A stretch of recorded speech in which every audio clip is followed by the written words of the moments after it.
have two people on. First, he's a Division III soccer athlete, a business major at Penn State Altoona. I'm excited to have him on. He's been a part of Sheets Fellows and in the business realm. He's worked here. We've worked together for a long time, played soccer together. Friends, Ethan Mcdowell, my cousin. Thank you. Thank you. And beside him, we have No brother. Title. No brother. Yeah. So we're here. This is kind of a podcast experience day at 50 at the New Florence office. How you guys feeling? You've both been a part of multiple podcast experiences. Very long days on the road. So yeah. Welcome. So I want to start with you. I just kind of want to ask about get right into your soccer experience at Penn State. You started at Penn Tech. Yep. Played soccer there. Played at BVB in Pittsburgh with me. We played at Century United, Foothills, Evansburg, AISL. Yep. Everywhere. Were we even on the same team in Indiana Travel, or were we? We were on different teams at the start. Yeah. But I think at some we were point. On the same team at some point. Yeah, we were. I think like the last year we played before we went to Pittsburgh. So. Yeah, how has your journey with soccer been now playing as a D3? Is it D3, correct? Yeah, it's D3. Yeah. I mean, like you said, we've been all over the place from Evansburg to Indiana, Pittsburgh, and now Altoona. So it's definitely been a lot of traveling, especially for Pittsburgh. I mean, even now, our division or conference is all the way from Altoona to Pittsburgh, all the way up into New York, which is like a 4-hour one-way trip bus ride. So, yeah, I mean, I'd say it's also been eventful. There have been some good games. There have been some bad games. So. Last game of the season for BVB was like 15-0. Yeah. Our team was hurt. Yeah, well, we played a lot of games that last stretch, so we were in two different like leagues. So. Yeah, tough. Learning experience. So how has dealing with the schedule of college, taking classes, being involved with Sheets Fellows, which I'd call it kind of extracurricular a little bit. Yeah, a little bit. Yeah. Like you guys have the blessing where it's actually connected. Yeah. It is connected. My stuff Q is not. It's fully separate. Yeah, yours is more like a club or like an actual extracurricular. So how has been dealing with the time management of all of that, soccer and classes? How's that been for you? It hasn't been too terrible. I mean, I keep a calendar of everything that I got going on. So, and usually practices are like set times. So we'll have practice this coming fall. Once we're done with preseason, it'll be 5 to 7 Monday through Friday. So it's like a set time. Our coach tries to make it pretty easy on us in that aspect. As far as the games go, obviously we do miss a couple of classes depending on when they are, just because of travel. Like I said, we're going to New York, which is 4 hours, and that's about an all-day trip. Yep. So, but usually for the farther games, they try to schedule them on Saturdays. So we'll leave very early on Saturday, go play our game, and then we'll come back on Saturday. So no overnight trips. And then with the Sheets Fellows, like I said, we have like class times like throughout the week. So I think this coming semester it'll be Tuesdays and Thursdays. We'll meet for an hour and 15 is what the classes are slotted for. So there is a little bit of like outside the classroom stuff that we do because we like to get out in the community and help small businesses. So you do have to kind of work with your team a little bit and plan out like, hey, are you guys free this time so we can meet with the small business and kind of get a plan going for like basically the rest of the year or semester depending on the project. So, and then obviously my regular classes, it's just doing homework when I can, whether that's waking up early to try to get some stuff done to prepare for class, or like throughout the day, lunchtime, eat and do homework. It's it's just juggling a lot, being on top of it and really big on time management. So you kind of just have to, basically just grind it out because it's like 2 months of straight like soccer classes and everything else going on. So it's really just, being on top of it all. So before I jump to my next question, what is the difference between your soccer experience at Penn Tech and that type of soccer schedule compared to Penn State Altoona? yeah, so at Penn Tech, they would have different time slots for the practices. So we'd actually have practice from, I believe it was 6 to 8 in the morning, and I had an 8 a.m. like right after. And then other days it would be like 5 to 7. So it was, a little different. It was a little different. Yeah, 5 to 7 p.m. So it was a little different with that aspect. But I mean, it'll just depend on where you play, as what the practices look like. It depends on the coach as well, whether they would want to get up that early, because some coaches are only part-time. Like my coach at Penn State Altoona, he's only part-time. So he's kind of taking time out of his regular job to, come and coach us as well. So that's similar to the situation I have with my reserve team. Not on it officially yet, still to try out. But he is a teacher. So that's why there's no overnights ever. Yeah. And it's kind of a nice schedule. It's usually like 5 to 7 in the afternoon after work and stuff. So interesting. So Noah, you still in high school, senior year coming up. What? You're fresher to this because Ethan and I went through. What is your experience with sports and high school? You've tried a bunch of different sports. You haven't done just soccer. Oh yeah. Like Ethan and I, you've done flag football. Saw James Harrison at one of the tournaments, which was cool. Yeah, it was nuts. Played against his son, which was not fun to do at all. Yeah. That was wild, like, man. You walk it through and you're just like, it's a big guy. Yeah. Because he even looks short on the football field usually, and then he's just like a whole head above everyone else. What is it like trying all those different sports? You have different seasons. You're a board member of the Indiana County Church Basketball League. Is that correct? Yes. What has that experience been like over the past 3 years? Well, with sports, it's just been mostly fall sports. I've never really done anything that happens in the spring other than baseball whenever I was like 6 or 7 for like 2 years. And then the church basketball league has been an awesome experience.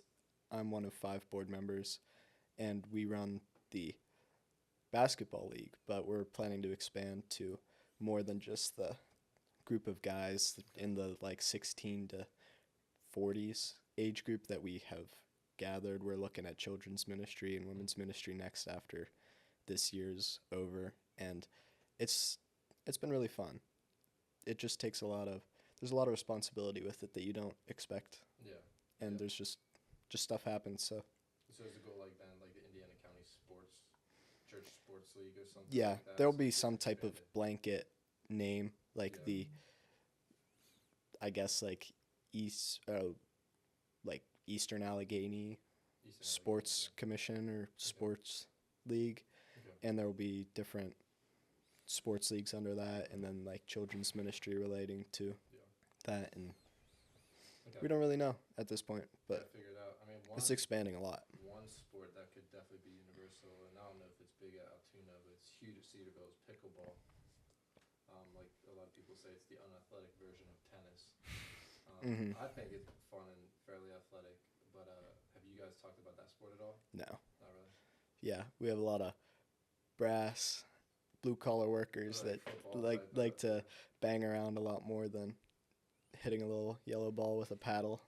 Is it pickleball at Altoona? It's in the rec. The rec area. Okay. Rec area. We do have like tennis courts, so but not like specific pickleball courts. Usually the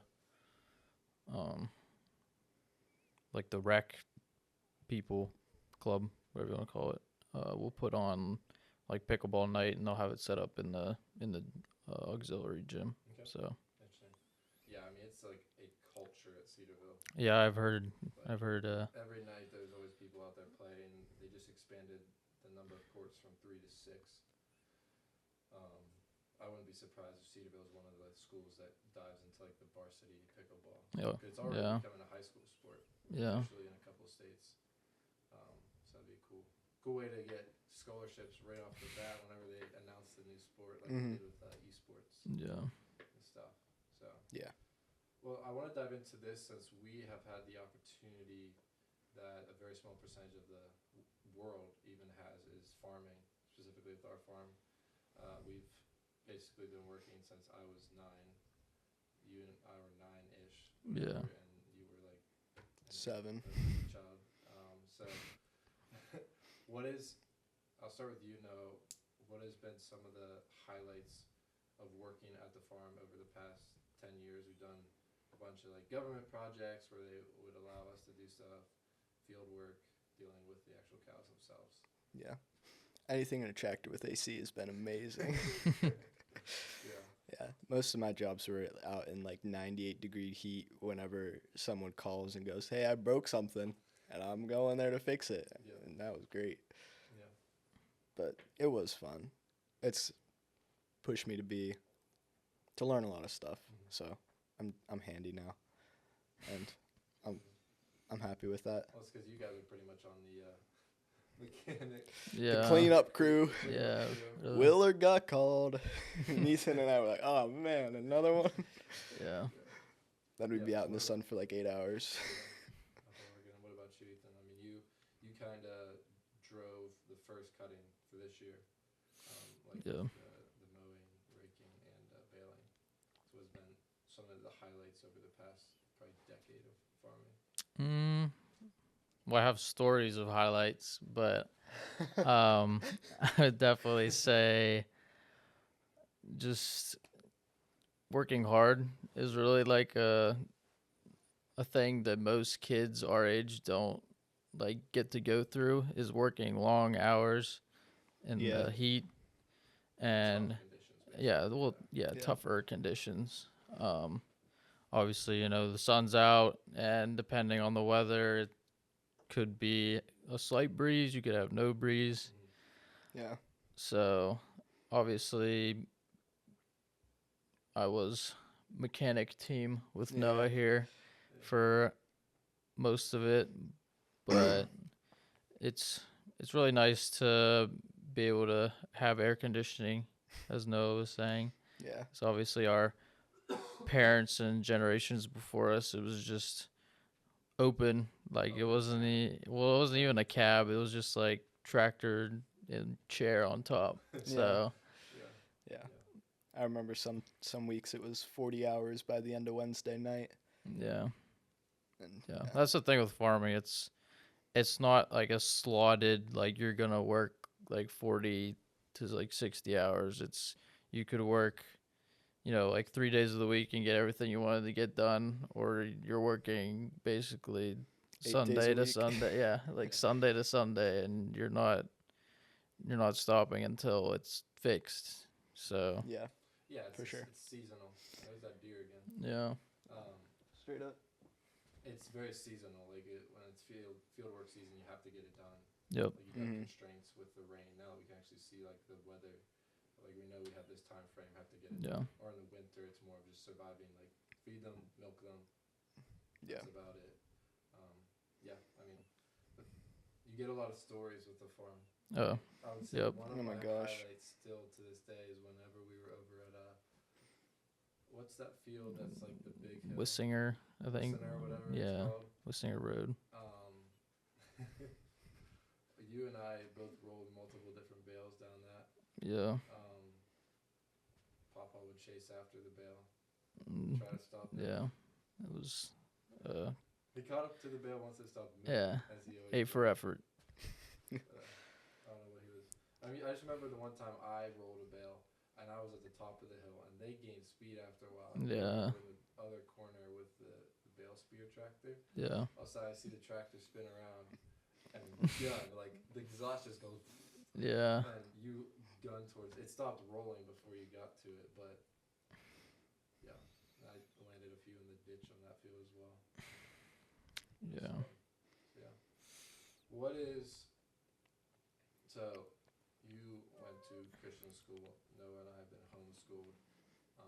But still, like with the farm, that's been a very big summer, like big parts of our summers so far. None of us have had like quote unquote jobs or internships Yeah. elsewhere. How do you think having the farm will help you in an internship and having the work ethic that you got from working at the farm slash the family business a little bit, even if it's not necessarily Yeah. your like Yeah. area of expertise?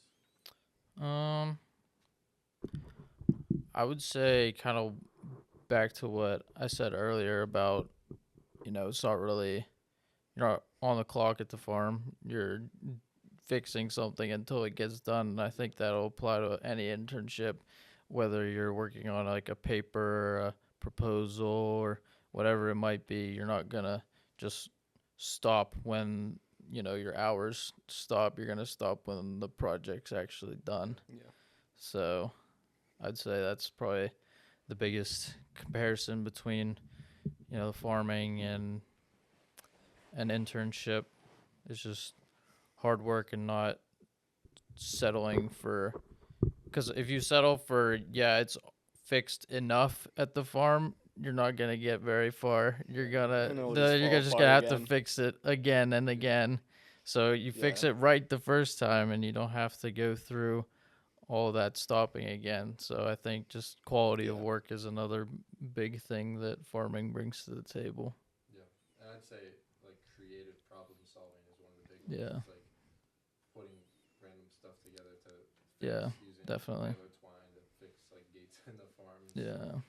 It's using what you have and making the best of it because you're not always just gonna go buy a brand new Yeah. to fix Yeah. Yeah. whatever it is. So what would you say? You have you're pre-college now. How do you think that will help you when in college, and then maybe if you go to an internship afterwards or during? How do you think the experience at the farm will help in that? Might fix my procrastination problems. I'm a chronic procrastinator. It'll be 12 o'clock. Well, like 11:58. Papers due at 12. 1 minute, baby, come on. I write 200 On words in time. that minute and I get like an A. Yeah.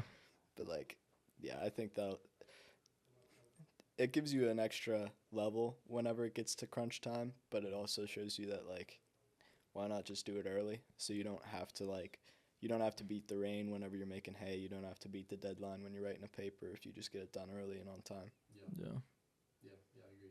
I think that's like specifically with the working aspect of it is the mindset of not in it to clock hours, which you can get into the habit of. It's in it to complete it and do it. Yeah. It's not just like, oh, I did my 40 hours this week. It was like, oh, I did my, even if it's 30 hours, but you get all the stuff done. Yeah. That's either time to do more stuff, which will help you if you ever want to get promoted or move up, or if you are just like, okay, if you have your own business, you get everything done, just be done. And Yeah. take a break, take the 3 day weekend, if that, in a family business, if that ever happens. Yeah. Which you Yeah. can't, And like, that we've I had think that makes flexibility, you enjoy your job more or enjoy whatever you're doing. Is you're not like it's not time and money that you're working for. It's like the projects and like the passion Yeah. to actually finish what you're working on. Yeah. Now, obviously, the end goal is the money. I don't think most people would do what they're doing if they got paid for something else Yeah. that they Yeah. dream of doing. But can't eat dreams for breakfast. But For sure. you can do something that pays for the dreams, or you can make your dreams work enough to. Yeah, pay the do what bills. you want to do and then figure out how to monetize it. Yeah. That's like content creation stuff. What I'm interested in pays nothing right now. It's all Mhm. like Yeah. private work that you can make money off of right now. That's not my favorite, but it's figuring out how can you monetize the part that you like. Yeah. Like with construction, however, whatever arena you go into, figuring out what works best, what you like. Engineering, same thing. I mean, you can, Yeah. engineers have like such a wide variety of things they can do. Like Elon Musk is a engineer stuff, but he also is a business owner. Yeah. So it's just how can you balance doing both? Yeah, for sure. Trying to think. That's all I have. No notes, so I'm just going Yeah. off the top of my head. Yeah, I think that might just be it. I don't think I have too much else, unless I don't think we want to get into like politics or anything. Oh, no, not really. Trying to ruin our Kamala, career. right? So, well, thank you guys for being on. Bug. Thank you. Thank you guys for being on. First family podcast. Done like 20, 21 episodes up to now. So this is Yeah. the start of my new season. So Nice. Oh boy. excited to have Can't you guys wait. on. Thank you guys for tuning in. Hopefully you enjoyed some of this, gathered something. See you in the next one.